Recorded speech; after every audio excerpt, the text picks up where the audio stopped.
All right, awesome. Well, thank you all so much for being here. So my name is Adrienne, and I work here at the Service Center, so Education Service Center Region 13. We're just going to give you a quick intro. We want to definitely spend most of our time here with our students, so I just want to make sure you know where you are and kind of what we do. Sorry, the slides are not changing, and they should be. There we go. All right, technology. All right, so again, I'm Adrienne. We're here at Education Service Center Region 13. And if you aren't in K-12 education, and even if you are, if you're not familiar with what a service center is, there are 20 around the state. We call ourselves quasi-governmental. We are required to be in existence by the Texas legislature, but we're all sort of independent organizations with affiliation to TEA, and we liaise with TA, but we are not part of that agency. And we work as sort of a go-between between the agency and schools, and we provide consulting services for schools, basically on anything a school needs to do, from hiring, finding, training superintendents to, like, training bus drivers and teachers and everything in between. Right? So I also serve on the board of the Greater Austin STEM Ecosystem. So Region 13, the Greater Austin STEM Ecosystem, are co-hosting this event with First in Texas Robotics. So I'm going to pass it off to my fellow board member, Kristen, to talk about the ecosystem. Okay. Good morning, everybody. As Adrienne mentioned, I am in the Greater Austin STEM Ecosystem for about 4 or 5 years now. Wow, long time. This is a really great organization that helps convene people who have that like-minded interest in furthering education in Texas in the STEM fields.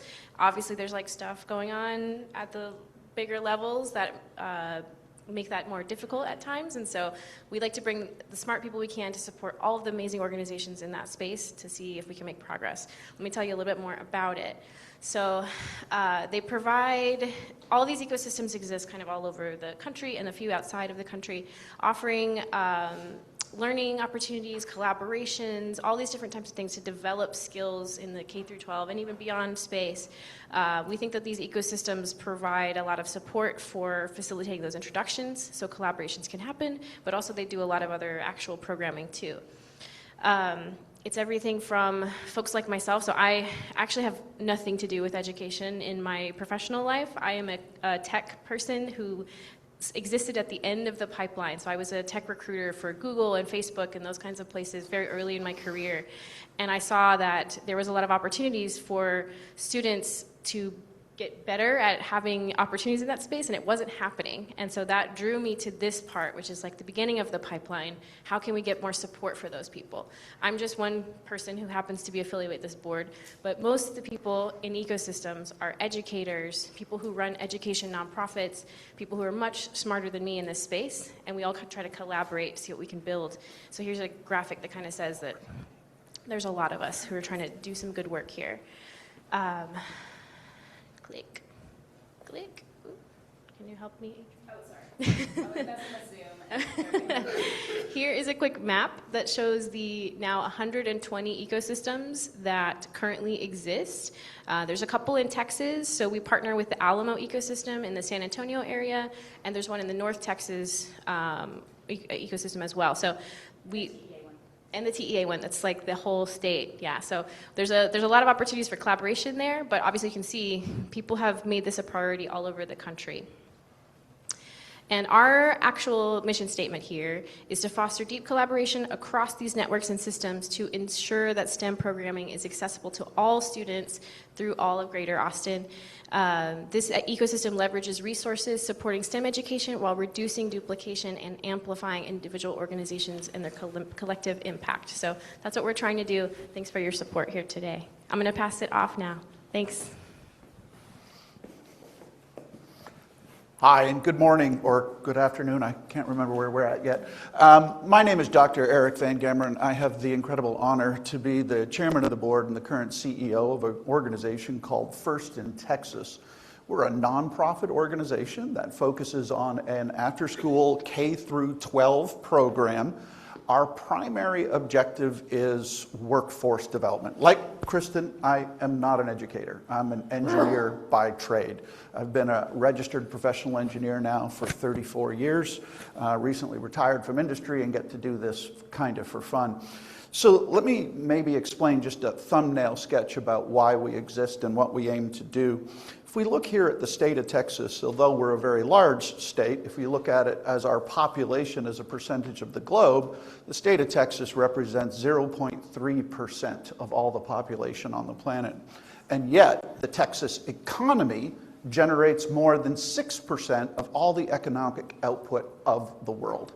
So we punch well above our weight. In fact, if we were a standalone country, we'd be the 8th largest economy in the world. Now, if you look at kind of what drives that Texas economy, science and tech plays a huge role. If you think about automotive, aerospace, software, computer hardware, telecommunications, those companies represent about 38% of the workforce of the state. But if you think more broadly about the demand for STEM skill sets, and if you were to look across all job openings in the state of Texas, according to one study, you'd find that about 47% of all job openings in the state of Texas require some form of advanced STEM capability in order to be successful. So the STEM area is the fastest growing population of the Texas workforce, and it's also one of the best paid. But there's a problem. We are simply not producing enough STEM graduates to keep up with the demand. According to the Department of Education and the Texas Education Agency, only about 17% of rising seniors express an interest in pursuing a career in STEM. Of those, according to another study, less than 20% meet the academic rigors necessary to be successful in a 4-year course of study. So there's a massive disconnect between the rate at which we are producing STEM talent and the rate at which our economy needs STEM talent in order to continue to grow. We're one of many organizations that are stepping in and trying to fill that gap. And there's lots of research done over the years about how best to do this, but there's 2 things that they would all agree on. Number 1, you have to start them early, and number 2, it's got to be fun. It's got to be engaging. It's got to be something that captures their imagination and their inspiration. And that's really what we try and do at First Robotics. So we're a robotics program, but we have a dirty little secret. None of you listen. The robot's just the bright, shiny object that keeps the kids coming back, keeps them engaged, right? If they learn a bunch of stuff about the robot along the way, awesome sauce.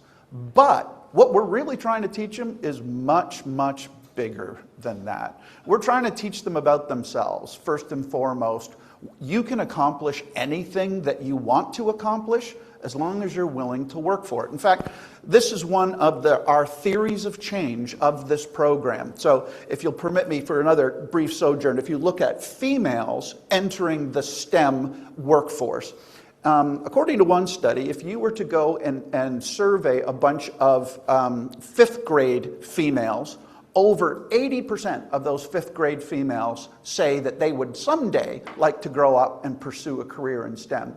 But if you follow that same cohort, by the time they become seniors, that number drops to 1%.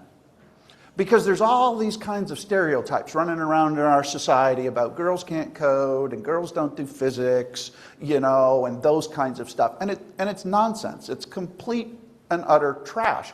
One of the things our program tries to do is tear down these myths and try and convince our students that they're capable of far more than they ever thought that they were capable of.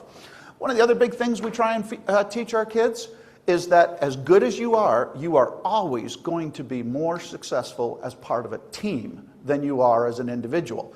But being part of a team requires a different set of behaviors. How you make decisions, how you solve conflict, how you hold each other accountable for doing what you say you are going to do. These are soft skills that are critical for a team-based environment that sadly aren't taught in any academic program, either in this state or any other, either at the secondary school level or the post-secondary school level. We focus a lot on that. And I won't go into a lot more, but learning from some of the things that does really interest kids about sports and popular music, we've tried to shamelessly plagiarize some of those themes and bring them over into our program to create a very high production value environment that creates a lot of energy, a lot of enthusiasm, and gives them the opportunity to celebrate their successes and be recognized in their community. We have a huge track record of success here. Right now we have about 30,000 kids in the program across the state. We go from K through 12. Our studies show that about 87% of the kids who enter our program go on to complete a 4-year degree in a STEM field on graduation. That's about double the national average of any other program. And we feel that our program has been uniquely designed to do that. But you didn't really come here to listen to me tell you about all the great stuff you did. The best people to help you understand how our program works and why it works are the kids that are in the program today. So to that, our local friends here have organized this roundtable that allows us to have a selection of students. We've got 3 different teams here today. I've got a series of questions to begin and engage them in a dialogue. But at the same time, I'm sure you guys have questions too. Given that we're a small and intimate group today and we have time, I think we can afford to take questions from the audience as well. So with that, you guys have heard my spiel on why we do this. You've heard what the state of Texas is trying to get out of this. But what's in it for you? Why do you guys do this? So why don't we start down here? What drew you to FIRST Robotics, and what is it that keeps you coming back every year? I just want to say that if you have questions, I'm going to bring you a mic, and it's not to make you feel uncomfortable, but for our recording, that's the only way that our recording can hear it. And same thing with students. I'm going to hand you all a mic and just pass it down the line. Who's going to start? I mean, I think you said it yourself when you said that there's a lot of energy, there's a lot of commotion. It's like a sporting event when you go there. So I mean, obviously, like our team went to Worlds for the first time after like 7 years. Just sitting in that field, watching Einstein's, which is like the World Finals, was like the greatest thing I've ever seen. Probably even better than like a sporting final, like in my opinion, right? I mean, listen, there's like music blaring, there's like things flying around, like that's like the coolest thing for me. But really what I was drawn to first is I've known that I wanted to do this program ever since I found my interest in engineering and STEM. And really what drew me is the collaborative environment that I can have with other people. I mean, I get to network with so many different people. Heck, I'm even networking with people that are like professionals in this crowd right now, right? I didn't think I'd get to do that by joining robotics. But I get to collaborate with people, I get to learn new technical skills, and I get to apply these through that environment, right? So kind of having that experience through such a fun and entertaining program and being able to meet so many new people, it's like the reason I do FIRST Robotics. It's very great. Anybody else want to share? Yeah, so my name is Sharby. I'm currently a senior at LASA Robotics, and I originally first started getting interested in robotics when I saw a huge robot in our elective fair, in our club fair. And I was like, wow, that looks really, really cool. It was like a 110-pound robot. So immediately I went to the team and I introduced myself. I was like, wow, this looks so incredible. And soon enough, as I was able to be in this team, I realized that it really is such an incredible program because all of us are working towards one thing, being able to create a robot. And I got to be a part of something that's so much bigger than me, and that brought me so much value. So I think that this program definitely does do that. Thank you. Hi, I'm Jay. I am a senior and a member of the Howdy Bots. So I'm a former homeschooler. I first learned about this program when my team was doing just a small little outreach event. It was in my neighborhood. It was very, very small. And my parents, they came by. The students were showing off the robot, and my parents said, like, oh my goodness, this is so amazing. This is so cool. These students know so much, and it is so impressive. They ended up it was back when I was probably like 9 or 10 years old, so it was before I would have even been able to like start FRC at all. And they kept it in the back of their mind, they're saying like, oh, in case any of our kids end up being interested in STEM. And then I grew up, I was always so interested in using my hands. I've just always wanted to use my hands. I always like making stuff, and I wanted to have an opportunity to do that. So I ended up joining the Howdy Bots, and it has been amazing for me. I've been able to learn how to use the lathe and CNC mills and everything, and I have loved it just so, so much to be able to have an opportunity to build and everything. And it's also been a great opportunity.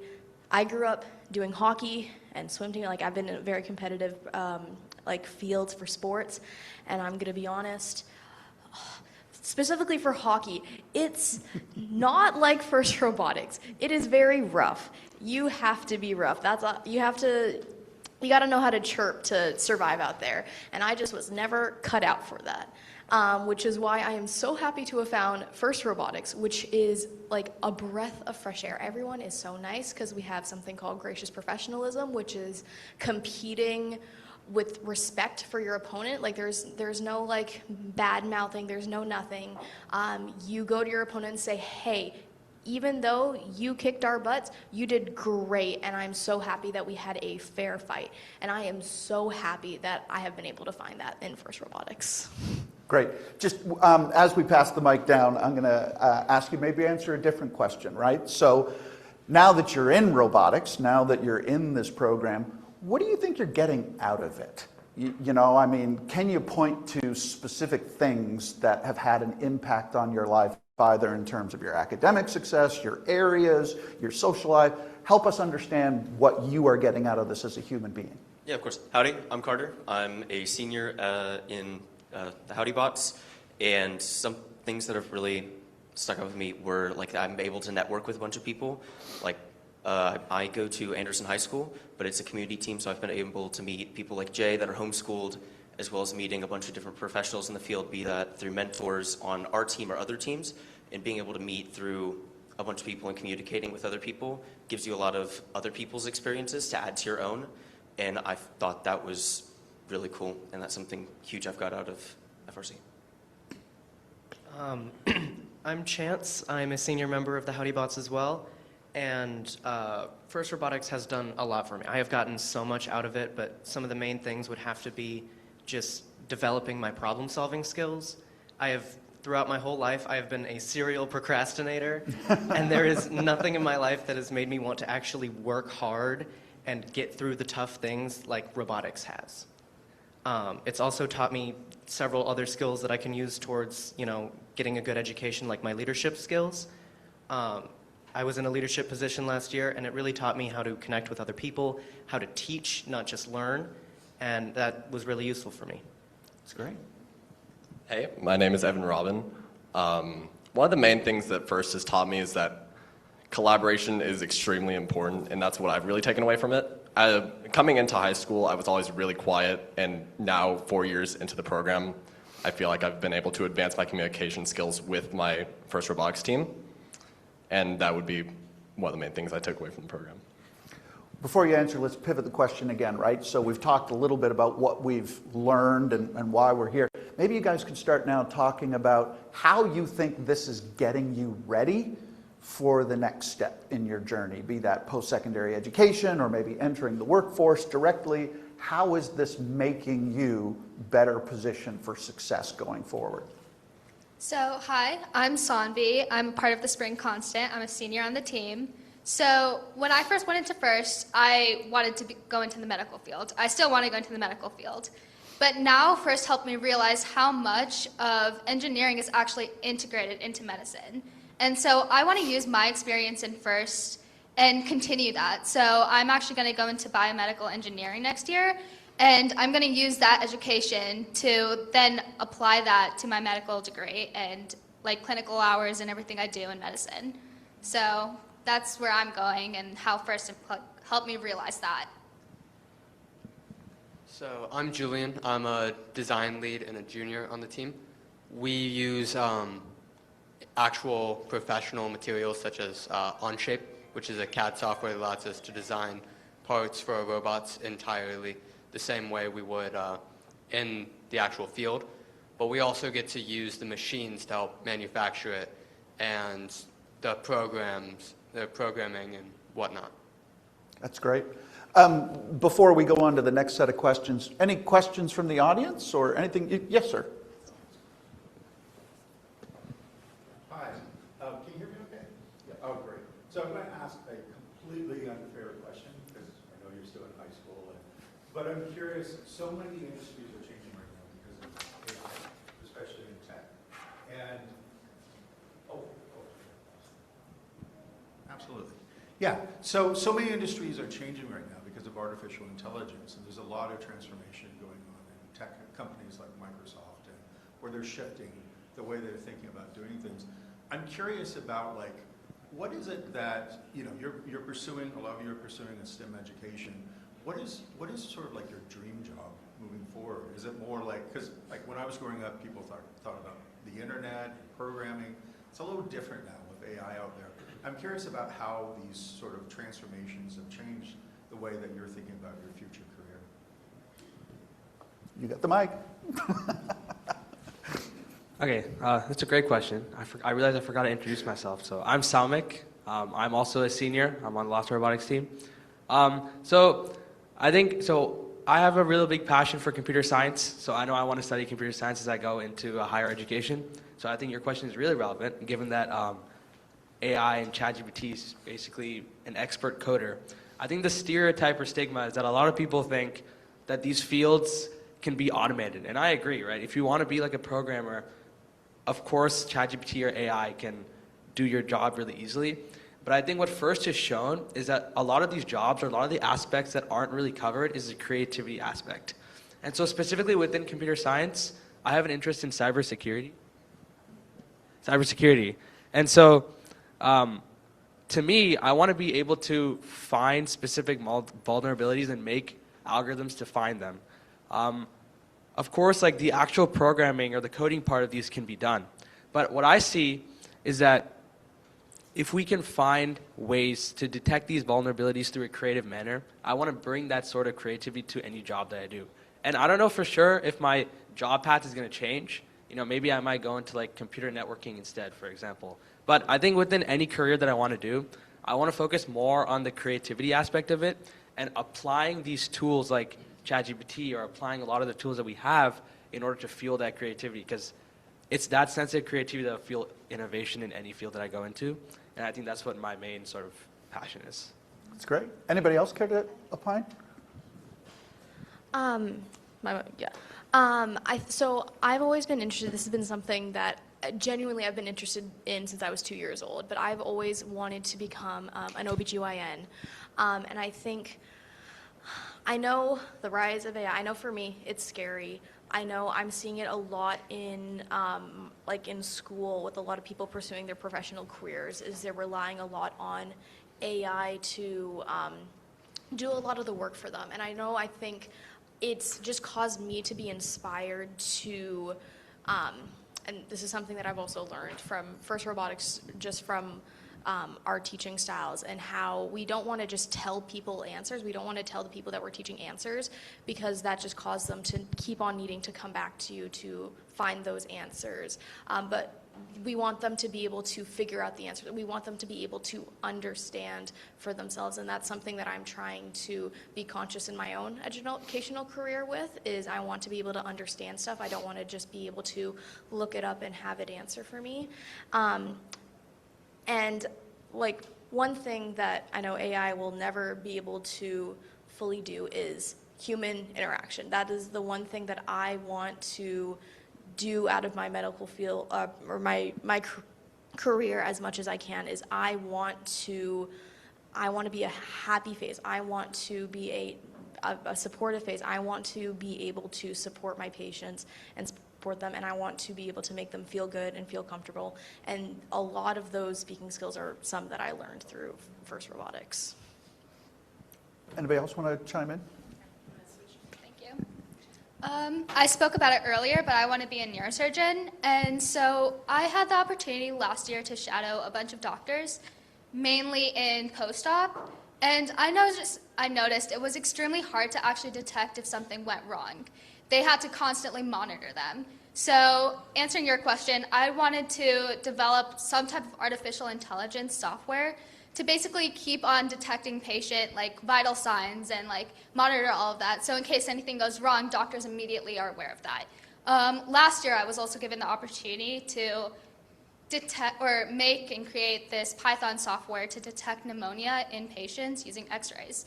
And that was super interesting to me and just showed how much AI could actually be implemented into the medical field. And kind of going off of her, you can't exactly replicate that human interaction part. So AI will never fully take over the medical field or most fields as it is. But having AI as a part of the field to help grow it and increase patient outcomes is something that I want to focus on. That's great.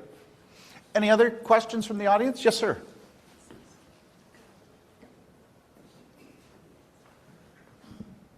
Thank you. I guess I have a couple of questions. First, how many of you are Java programmers who've had experience programming in Java?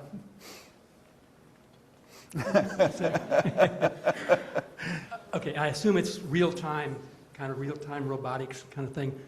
How many of you have tried to do automatic generation of Java using something like Codex, to use generative AI to generate the Java?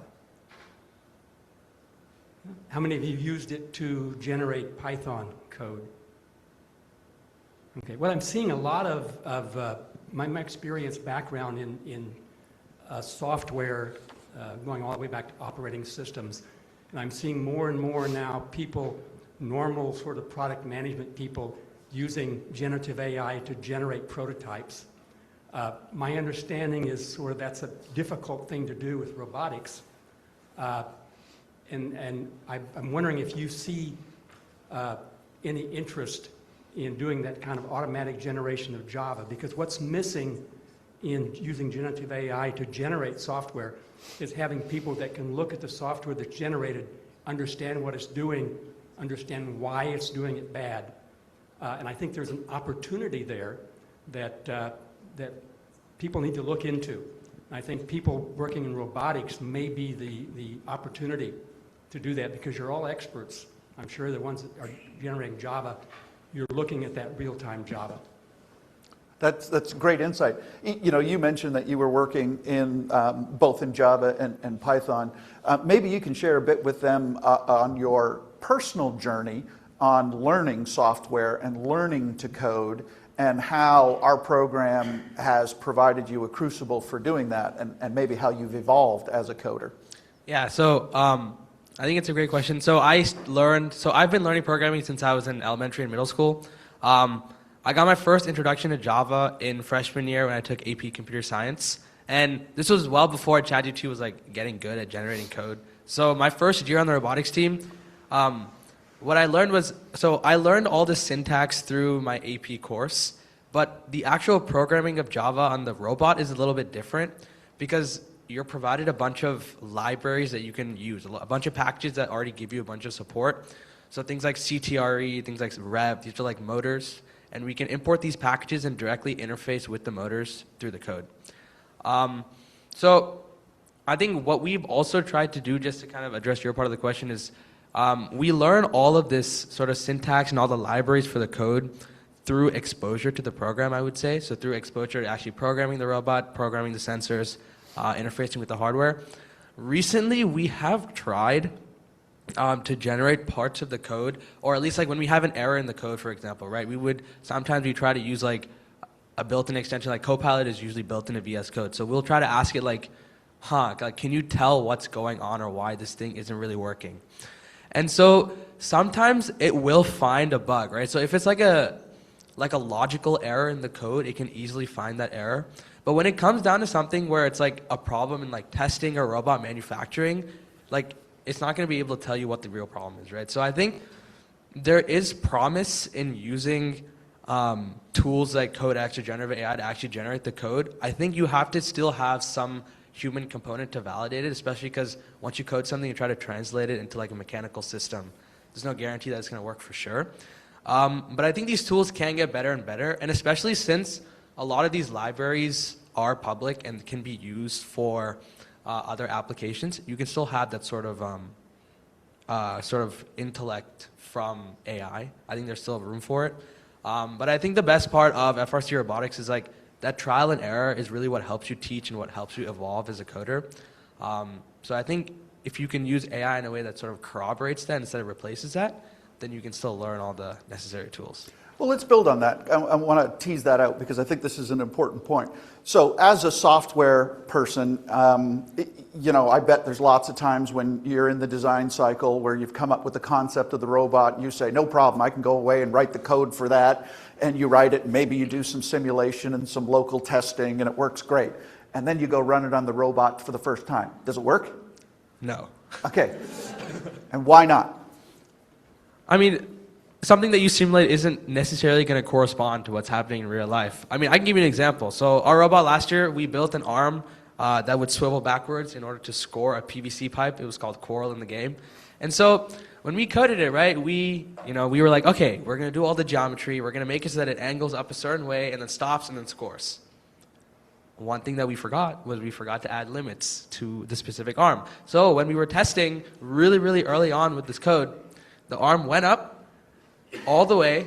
It didn't limit it. The core went flying out of the arm and went all the way across the shop, and then it hit something, right? So it's like, it's these things like that, right? It's like these small hidden nuances that you aren't going to find if you just simulate it theoretically. It's going to work perfectly fine in simulation, but it's through the actual like hardware testing where we can like actually push it to its limits and find at what point it's going to like break. It's like we want to stress it and find that. Well, let me ask you a follow-up question, maybe same question differently. Do you ever find that situation where the mechanical team goes off and designs this robot and hands it to you and think, okay, now just go ahead and code it. And suddenly we can't code it because there isn't a proper understanding of the motion paths or sensors. Have you had that experience? So I think that's something that we've tried to fix as a team over the past few years. I think in my freshman year, we definitely had that disconnect where design and fabrication basically built the robot, handed it to us and said, code the robot. That works in theory, but it does not work in the practical sense at all because everyone has to be integrated together on the robotics team. And that's the aha moment that we try and really teach, right? That success in an integrated product like a robot isn't about software or hardware or even firmware. It's about the fusion and integration of all of those components necessary to make a successful system.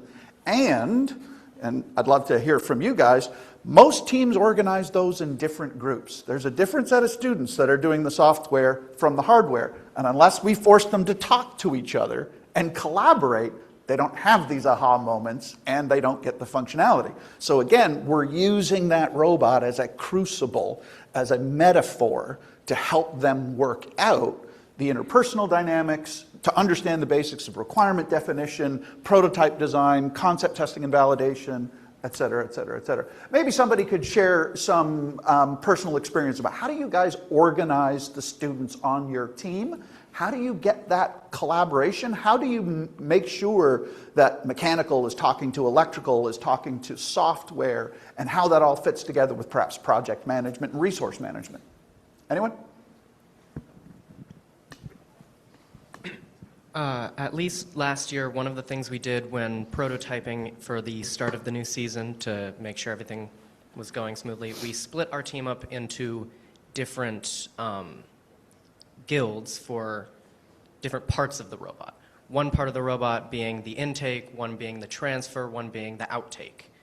And we split those groups up with people from mechanical, people from CAD, people from programming, all working on that one specific component of the robot together to find the best idea and prototype it before we came back with all those different guilds working together to complete the robot as a whole. Great. Anybody else?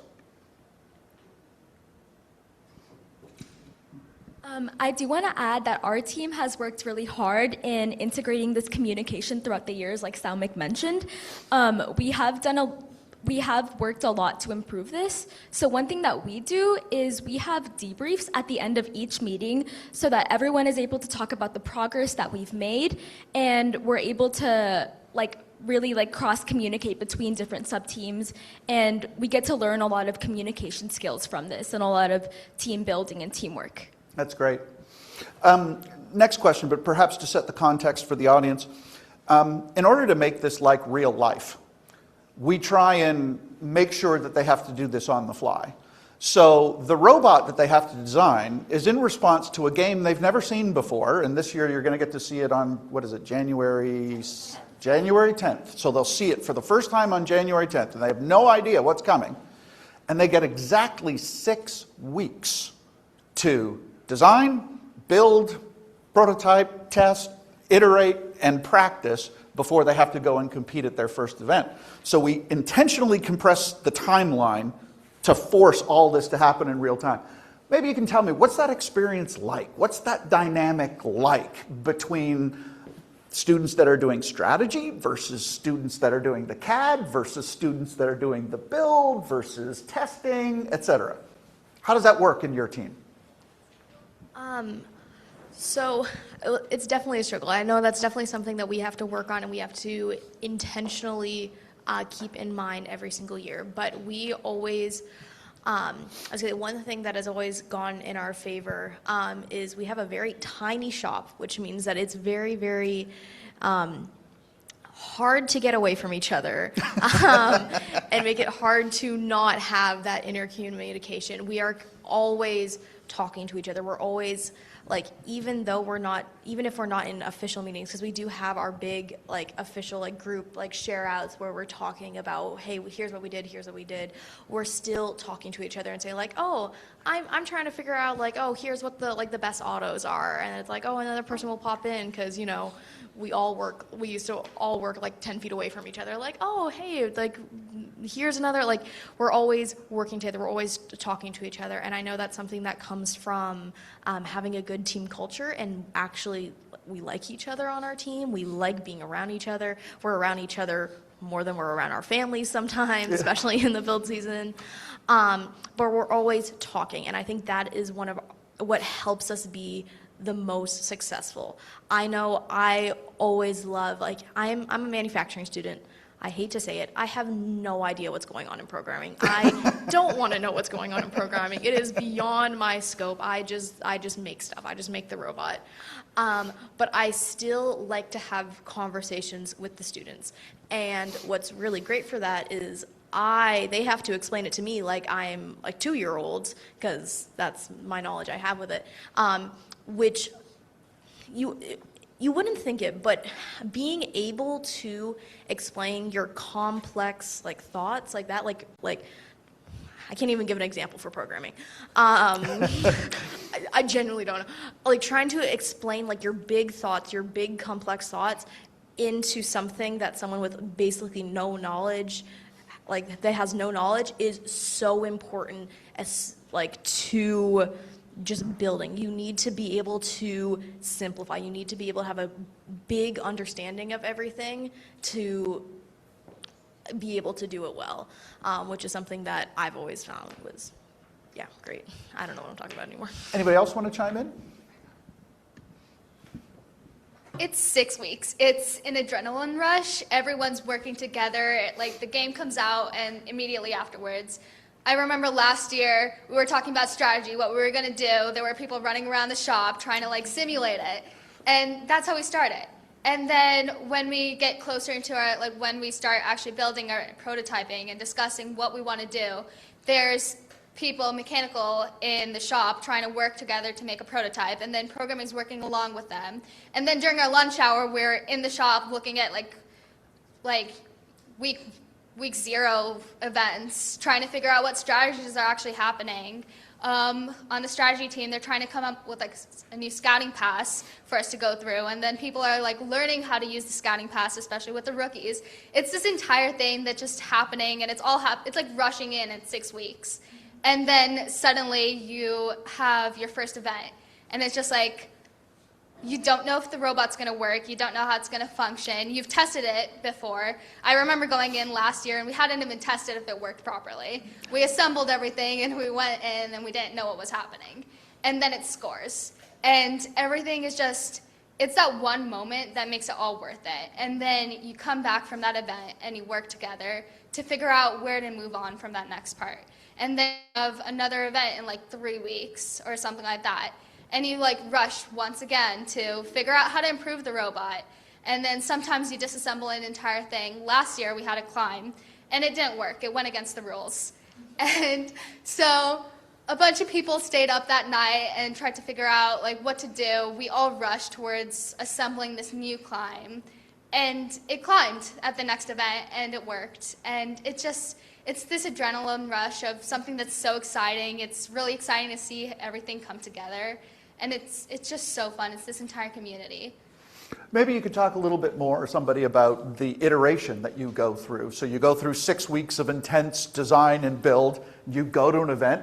Sometimes it works really well. Sometimes it doesn't work so well. And now you've got another event and another event. How does that whole iteration process work in between events? And what really are you getting out of that? What is it that really is driving that experience? So whenever we first get the thing, we actually have a bunch of different sub-teams. And so we might have a bunch of different groups trying to come together towards an intake. Last year we had 3 different groups try to like plan an intake, and we prototyped. And we had this weighted objective table to see exactly which one had the most benefits. And then we took that and then we made something so that it was compatible to actually use towards our other other game piece, which was an algae. And we went to the event, we came back, and then we sit together as a team to actually figure out what went wrong, what could be improved upon. And from there, we, again, try to test everything and see where it's going. And then if something messes up or whatever, it's this entire process of there's one day everything's working, and then the next, everything isn't. The entire assembly is broken, code is broken, and you don't know what's going on. So then you have to run a bunch of tests and test it again. Right before Worlds last year, was it Worlds? Our elevator broke, and we had to like figure out how the code was actually going to how to actually work upon that code. And it's just this entire thing of testing and then testing again and trying to figure out what's going on. And sometimes you don't even know what's going on. You can test something and assume, oh, it's mechanical that's wrong, and we have to fix something mechanically, but then the exact same problem happens again. And so you keep on changing the same mechanism until something just clicks. And sometimes you won't even know that it clicked. You just changed something randomly and it worked out, and you're just like, okay, great. But it's just that entire process of testing it over and over again until something just, like the assemblies all come together. Anybody else? We got time for maybe one last comment, if anybody wants to share.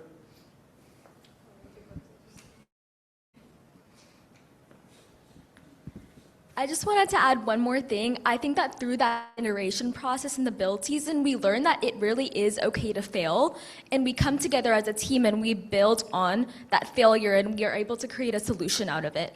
So I have definitely been such a perfectionist ever since I was young, but I've learned out of that type of mindset where everything needs to be perfect, because there's always something that isn't working, but we are always able to improve on that, and we are always able to come up with a better idea and a better solution. That's great. Thank you. Well, hopefully this has given you a little bit of a flavor for what our program is about and what we aim to achieve. Hopefully there's a couple of key things that you take away from this. First of all, it's the kids doing this. It's not the mentors. It's not the adults that are building the bots. It's the students who genuinely learn the basics of both mechanical, electrical, software engineering. But it's more than just the robot. It's the interpersonal dynamics. It's the communication. It's the leadership. And it's that emotional fortitude not to give up. That when you hit a brick wall because something happened that you didn't expect, you carry on. You'll learn from it, you improve, and you do better. And at the end of the day, we believe these fundamental skill sets are what make the difference between a workforce who just reacts to a growing economy and a workforce who can create the next economy and really lead our country in terms of product and technology development. So Running this program takes an army. We have about 8,000 volunteers that are required to run this program on an annual basis. We always need more. There are lots of opportunities for you to get involved, either as an event volunteer if you've only got an afternoon, or if you want to spend a weekend, or if you actually want to get and make a big difference, join a team, become a mentor to a team. These kids really benefit from that engagement, and this program grows with your support and with your commitment. So hopefully this has given you something to perhaps inspire you and think about ways that you could give back to this program. We'd certainly love to have you. With that, I'm going to turn it back over to our hosts. Thank you, Dr. Eric. Really appreciate it. I'm going to let Claire take a few minutes to speak. First, can we do a round of applause Oh. for the...